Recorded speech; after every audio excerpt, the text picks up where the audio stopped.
Acho que, antes de tudo, é importante mencionar que eu sou professor de música, como você já sinalizou, né, Ana, desde 2000, sou formado desde 2010, mas atuando na educação básica desde 2011. É, atuei por 8 anos, 8 anos e 2 meses como professor da Rede Municipal de Educação da cidade do Rio de Janeiro, né?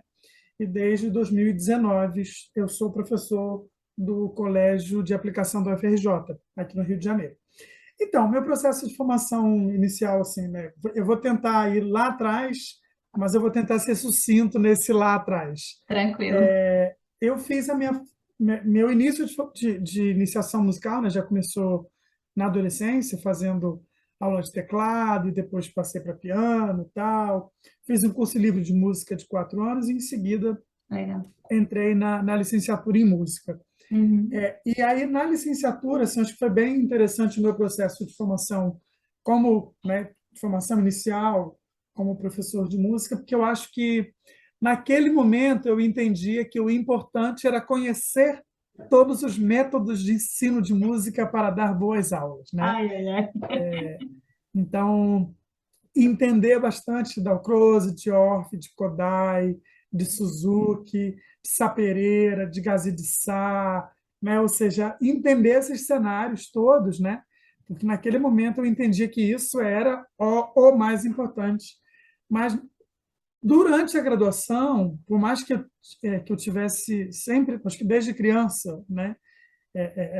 Eu acho que eu não sou aquela pessoa que sou professor por acidente, sem falsa modéstia. Eu até tenho que tomar cuidado que me emociona, eu vou começar a chorar daqui a pouco, e aí eu não, não consigo continuar falando. Não tem como não se emocionar mesmo. Pois é. Eu brincava de ser professor quando era criança, né? Tenho muitas primas mais velhas que Aham. são professoras, então as via fazer plano de aula no caderno, Ai, que aquela legal. letrinha bonitinha, tinha diário de classe. É claro que eu não tinha diário, então eu brincava de fazer os meus diários. Pegava caneta preta e régua, e aí media para fazer a coisa da chamada, enfim, né? Então, digamos que eu não sou professor por acidente, sou professor que quis ser professor. Uhum. Mas quando eu estava na graduação, eu já tinha vontade de ser professor de educação básica, mas eu não conseguia perceber muito bem os contornos desse meu interesse em entender como é que são os métodos de ensino de música, tipo, como que isso poderia acontecer, se é que isso era realizável no contexto da Uhum. educação básica, né? E eu acho que isso se tornava menos palpável ainda, menos imaginável ainda, quando se tratava do ensino de música na educação infantil. Por quê? Porque, infelizmente, foi uma etapa da educação básica que foi muito precária no meu processo de formação inicial. Isso para não dizer completamente zero. Assim, eu não vou dizer completamente zero, porque quando você estuda abordagens de ensino de música com crianças dos anos iniciais, tem alguma coisa, né, que pode ser pensado para a educação infantil, mas Sim. mais para a fase final, né, para crianças de 4, 5 anos, do que para crianças muito pequenas, né? Então, e aí isso já diz, né, um pouco depois que eu terminei a graduação, como é que foi o meu processo. Fiz concurso para o Uhum. município e fui atuar numa escola de anos finais do ensino fundamental, que foi toda a minha trajetória, né, no município nos 8 anos, trabalhando numa escola de sexto ao nono ano e, eventualmente, eu pegava turmas de anos iniciais num Uhum. movimento que aqui no município do Rio tem o que a gente chama de dupla regência, que é Ah, quando você tem sua carga horária e aí você está precisando de professor numa escola X, Y, Z, e aí você complementa sua carga horária, né? Complementa, na verdade, não complementa, você recebe como se fosse um contrato, mas você já é da rede, né? E aham. aí eu trabalhava num ano, 1 ou 2 anos, trabalhei numa escola de anos iniciais com turmas de primeiro ano do ensino fundamental. Então, pensa, 8 anos seguidos, né, 8 anos e pouquinho, quase 9 anos, atuando como professor dos anos finais do ensino fundamental, né? Lembrando que no município não tem ensino médio, então a minha experiência era toda Sim. com o ensino fundamental 2 para ser mais exato. Então, você tem toda uma mobilização epistemológica do campo da música para abordar música nesta faixa etária. É. Você tem, inclusive, marcadores epistemológicos e conceituais da área de música que são característicos e específicos para essa faixa etária, né? Muito bom. Então, eu fui acumulando bastante experiência nesse sentido. Uhum.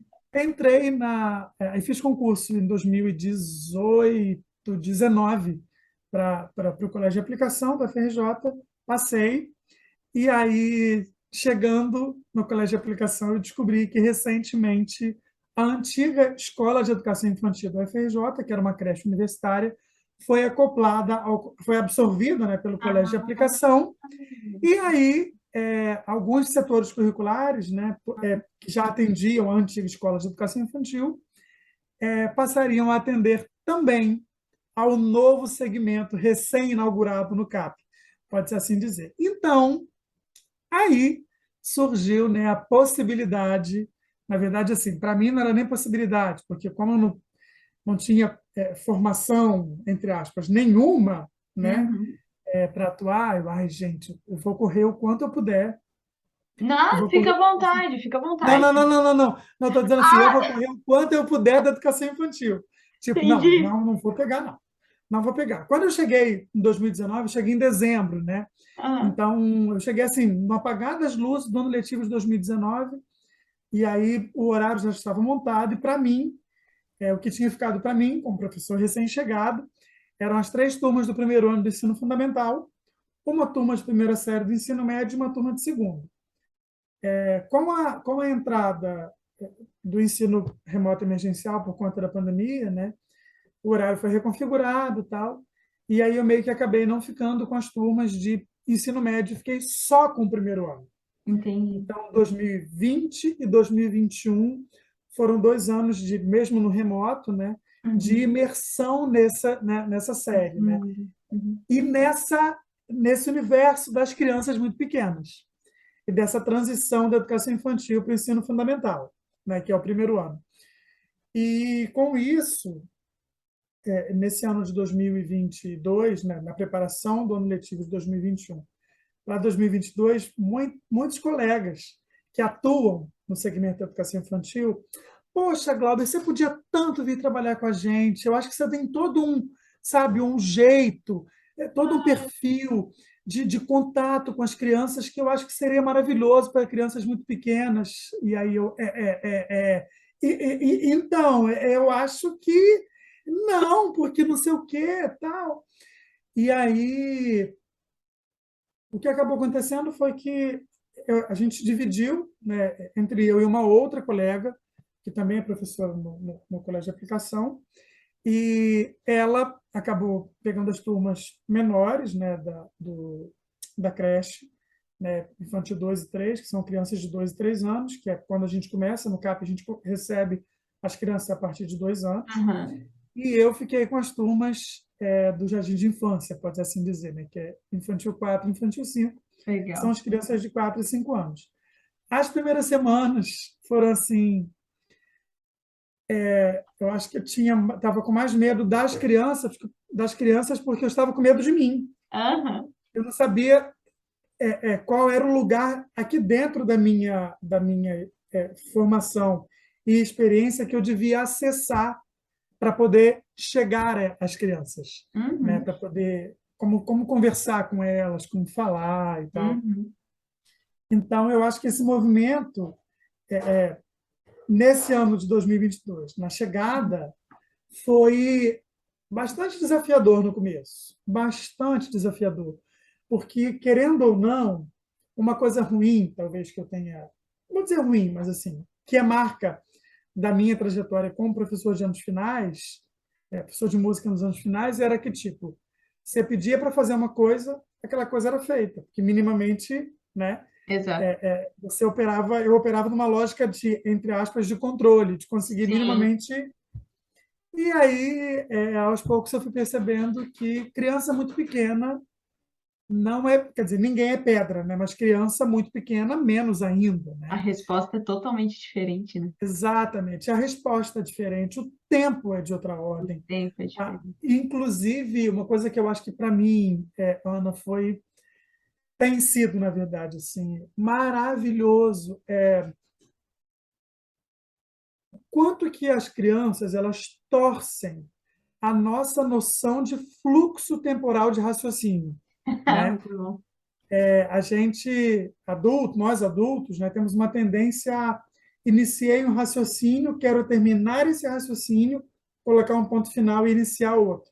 Inclusive musicalmente falando, né? Uhum. Iniciei, tem aqui uma música que tem 4 pedaços, né? Formalmente falando, tem 4 pedaços, 4 frases, vamos ensaiar as 4 e tal. E depois que a gente terminar essa música, a gente inicia outra coisa, outra proposta. Uhum. E com as crianças muito pequenas, isso é completamente impedido, né? Não vai. Essa lógica de É. tempo e de raciocínio, ela vai para o espaço, Uhum. né? Que às vezes com uma frase, você inicia uma música com uma frase, você canta uma frase. O meu chapéu tem 3 pontas, o meu chapéu. No que você parou para respirar, ô Glauber, olha só, a minha mãe não gosta de usar chapéu porque ela diz que chapéu é coisa de velho. Ou seja, aí já muda, sabe? A tua linha de raciocínio já foi embora. Já foi. E aí eu acho que isso é muito interessante para a gente, adulto, que trabalha com criança muito pequena, é que isso recalibra o nosso lugar de pensar, de raciocinar, de organizar o tempo, de organizar o fluxo fluxo discursivo, inclusive, né? Aham. Eu acho que isso vai exigindo da gente uma coisa que eu acho que, inclusive, pelo menos dentro do que eu conheço, né? Na Uhum. formação de professores de música, a gente tem pouco, dentro do meu lugar, né? Do meu lugar de formação, da minha vivência, a gente tem poucos espaços de experimentação discursiva nessa perspectiva. Na perspectiva Por da exemplo, criança. as regências, por exemplo, as regências nos estágios, elas tendem a ser muito obedientes a um plano, Uhum. né? O que eu não estou dizendo que está equivocado. Sim. O que eu estou dizendo é que na educação infantil, essa obediência a um plano, ela precisa ser, sabe, toma um outro fluxo de Uhum. mobilização, né? Eu costumo dizer, lembrando que o colégio de aplicação é um colégio de formação de professores, né? Então, Sim. eu costumo dizer para os meus licenciandos que a aula ela precisa de um planejamento para você permitir desvio. Você não Uhum. tem desvio, você não tem desvio se você não tem rota, né? Então, você minimamente tem que ter um planejamento. Eu tenho pensado, eu tenho inclusive pensado meio que para o futuro, numa dimensão de pesquisa, né? O quanto que na educação infantil essa coisa do desvio ele toma mais corpo do que a própria rota, É verdade. sabe? E eu acho que isso é bastante desafiador, porque na nossa lógica de formação de professores, pensando no estágio, né? E na nossa atuação como professor mesmo, quando a gente planeja a aula, quando a gente se organiza e organiza a aula, a gente, digamos que a gente está 90% pronto para poder fazer aquela aula daquele jeito e 10% pronto para o desvio, né? Para recalcular a rota. Exatamente. Trabalhando com criança muito pequena é meio que o contrário, né? Você planeja 10% e deixa, estou exagerando, né? Você É, planeja 10% e deixa 90% para as contribuições das crianças. é Porque eu muito acho que real. isso inclusive é outra coisa que eu acho legal de falar, é que na UFRJ, né, no CAP e em outras instituições também, mas para mim isso é muito novo porque eu não atuava no segmento, né? Eu fico até pensando que eu não sei o quanto que na área de música a gente tem clareza disso, né? Entendi. Desse lugar da criança como produtora, né? E não só como Protagonista. exatamente, não só Uhum. como repetidora, né? Muito A bom. criança ela produz, então você tem que ter um tempo, uma relação com o tempo de aula que permita que as crianças contribuam, que as crianças protagonizem, pensares e fazeres musicais, Uhum. entendeu? Que a criança protagonize propostas de organização sonora, de organização temporal, né? Então, eu acho que isso tem sido bastante, por um lado, desafiador, né? Sim. Que desafia a minha lógica adultizada, mas, por outro lado, tem sido prazeroso demais da conta é, viver um outro tempo, Que viver um legal. outro tempo epistemológico, né? Porque Sim. lidar com outro espichamento, eu gosto muito de pensar nisso. É como que você espicha a matéria musical, né? A matéria sonora, a matéria conceitual, de outra forma, né? Uhum. Em outras lógicas, sob outras perspectivas.